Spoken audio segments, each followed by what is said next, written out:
सरुनी ग्रीष्म प्रवाहर कष्ट आहुरी 4 दिन तताइब एमिति आकलन करिछि भुवनेश्वर पाणीपाग विज्ञान केन्द्र। रज पूर्व तातीरु निस्तार नाही।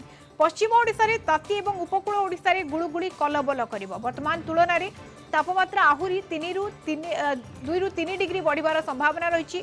फଳରେ गरम गुळुगुळी रे एथर रज फिका पड़ी जाई पारे। राज्य को मौसुमी छुई सारिथिले भी आगो को बढ़ी पारु नाही।